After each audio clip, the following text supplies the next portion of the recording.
everyone. I think you're all fairly familiar with our guests here today, but let me just reintroduce them once again. We've got Craig Moran, a co-founder Zoomcar.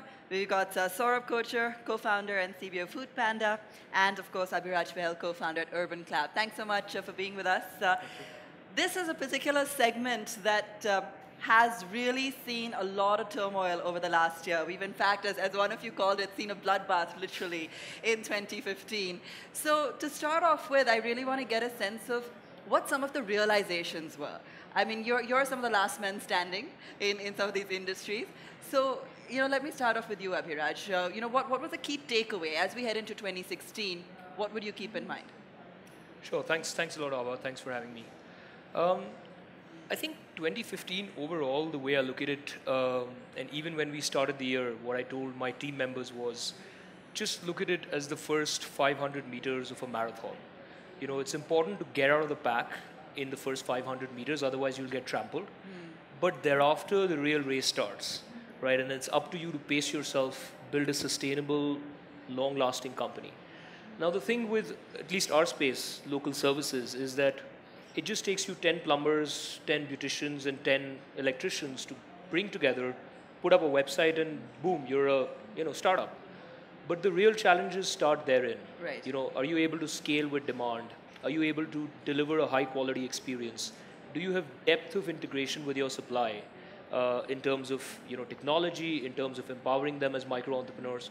I think that's what it really takes to build a real sustainable company. So I think the way we look at it is 2016 is all about depth of integration, building hard assets in our business that are defensible, going deep with our suppliers, so the quality of experience that we deliver to our customers is top notch.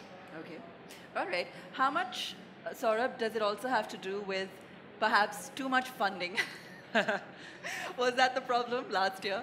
Well, of course was. I think for me, 2015 was really the year where it says, focus on the basics. Yeah. Yeah, basics in terms of are you solving the right problem? Are you solving it right in terms of customer experience? Are you solving it right in terms of really what are the solutions needed on the ground? Second, like you said, is it defensible? Is it defensible against sustainability and long-term profitability? Is it sustainable and defensible in terms of the environment and changes in the environment? And funding being one of them, I think what we saw was too many Me Too's. Right? And the moment you have a lot of things mushrooming together, they bounce. And I always say this, the 4 stages of any industry are: number 1, you need to see a torchbearer, a success story, after which everybody starts mushrooming. Right. Then it leads to a shakeout. What we saw in 2015 was more of a shakeout for on-demand services. Now, I think the next phase for me, the 4th phase, is consolidation and profitability. Okay. And I think it's all signs of us maturing further. All right, Greg, you're the clear leader in your space, and the closest players is quite a distance behind. So you've actually seen firsthand some of the restrictions, that you've had to deal with. Just run us through that. When you were talking about focusing on profitability or building a model that's sustainable, what are the things that have worked for you, and what do you feel has actually kept you from perhaps growing even faster? Sure.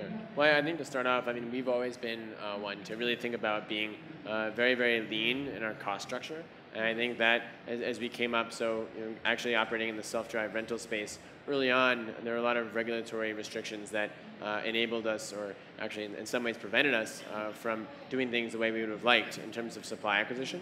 And so because of that, we had to actually onboard cars in sort of a very regimented way through vehicle financing. And so we did have to deploy a lot of capital upfront initially to get those cars on road and get ourselves going in that direction.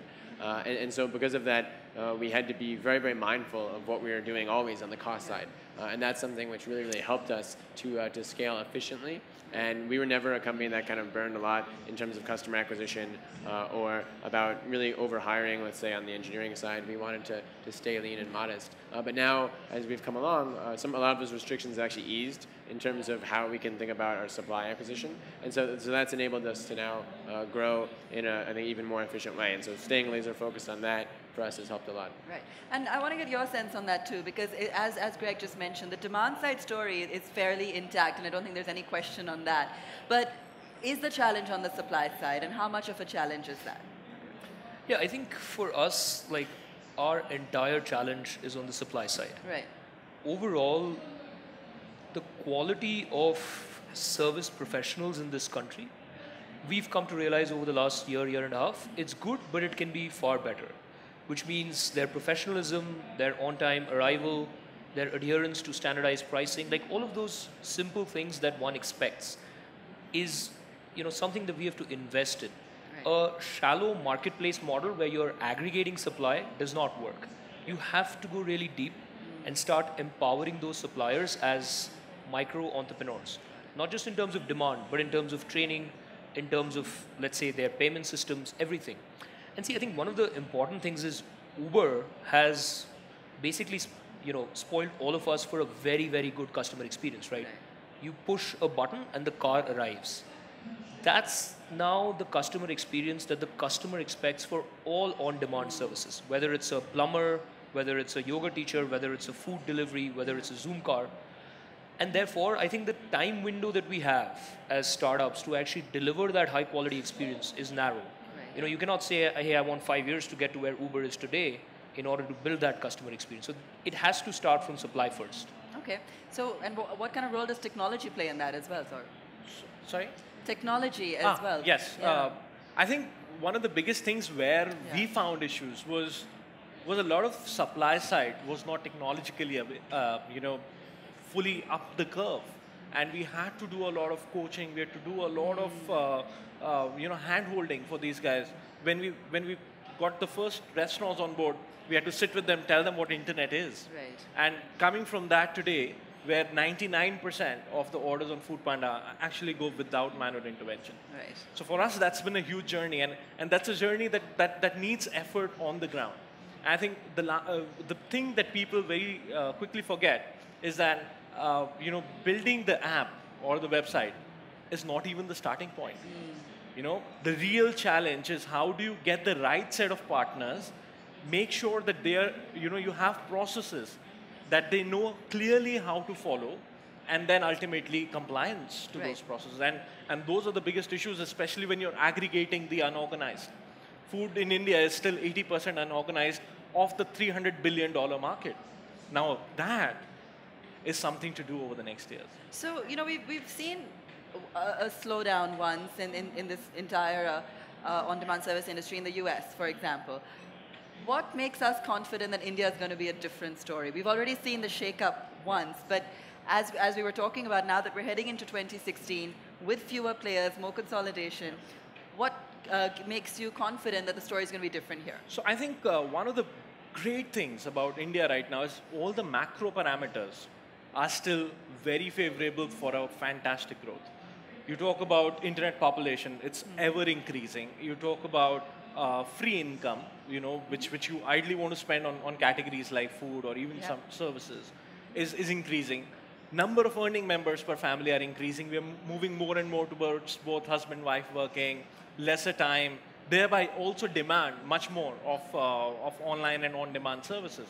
So I think all the macro parameters are moving in the right direction, which means that the inherent demand in the market will move online.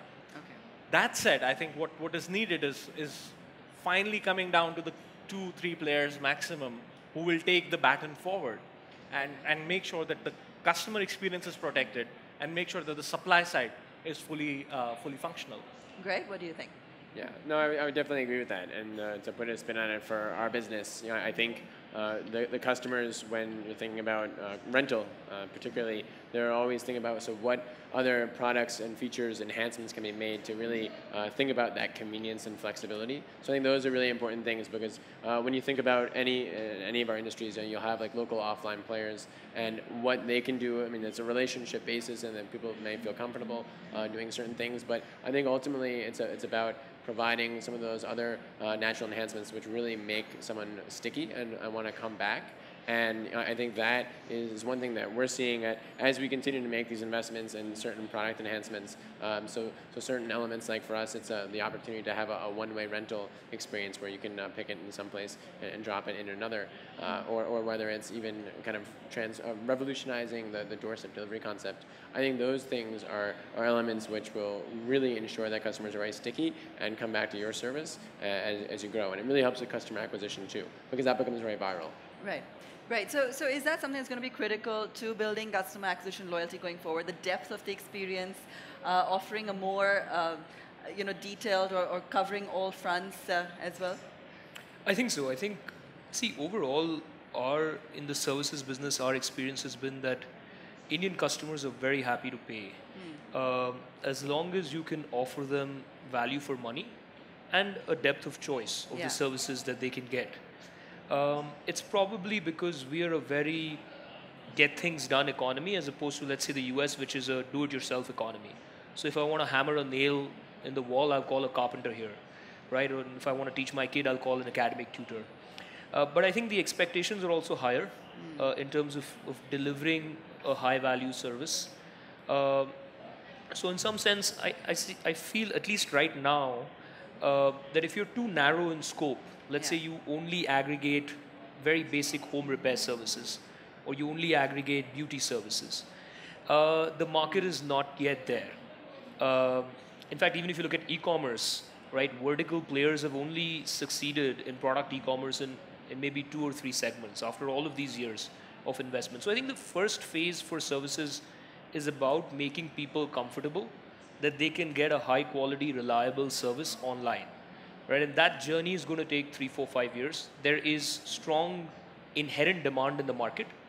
And once they're comfortable that I can get things online, then maybe there are 2, 3 big segments that will emerge as vertical players which have depth, who can offer a differentiated value which a horizontal like UrbanClap cannot.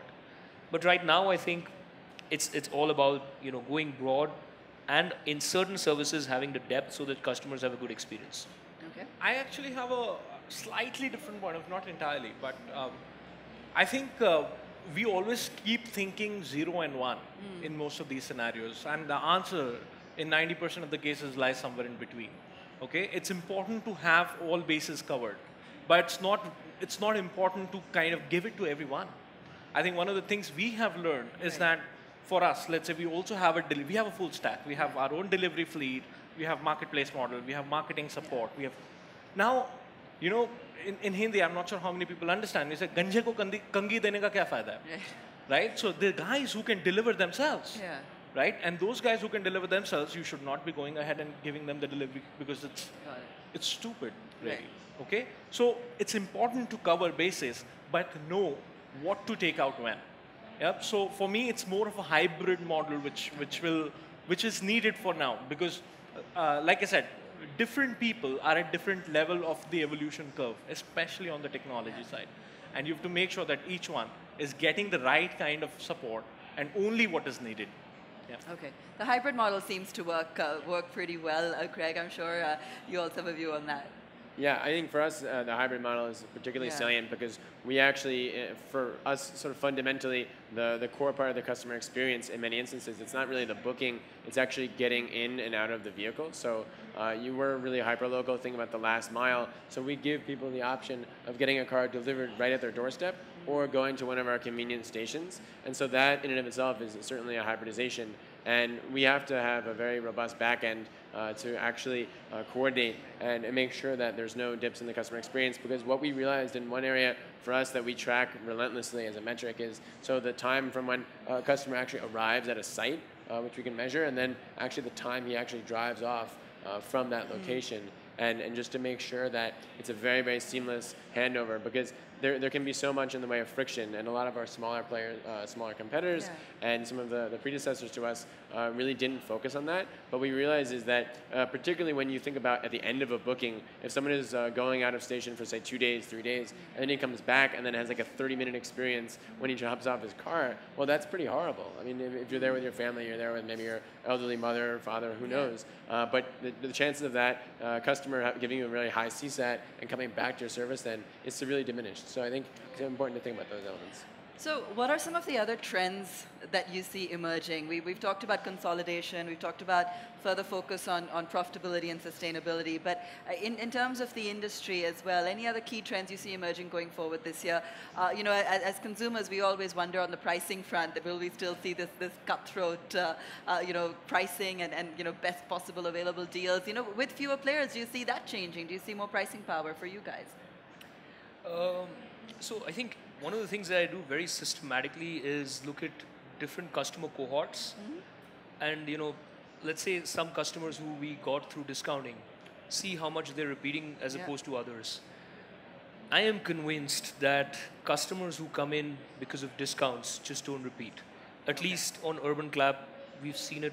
Really? You know, so we've cut down all our discounts. Even if it leads to lower growth, like growth is the least of our challenge because there's just so much demand. We've decided very systematically not to get customers on discount. And we actually, there was a phase when we did discounting, you know, in the pressure of growth, there were so many companies, we made that mistake. We continue to have some of those customers who call us at the call center and say, do you have a discount that's running? I'm only going to book the service if you give me the discount coupon. Unfortunately, we have to say no to them. I think this is a big learning for us. Don't get into the price wars. Build a value proposition that some people are willing to pay for and grow it from there. Saurabh? Again, another contrarian view. Discounts are not bad. They're not bad. They're absolutely. Who loves Let's discounts have a vote out in there? the audience. Yeah? So I don't know. Or who hates discount? Discounts need to be done intelligently. Okay. I think what's important is knowing what is a good discount. As a marketplace, one of the, I think, two key ingredients for any marketplace are one, pricing, and two, the assortment. Okay. So if you're giving the right set of restaurants, right set of services, right set of cars at the right price, that's the only way you can grow, I would say. Okay. Now, what you need to ensure is that the discounting that you're doing is lesser than your added advantage.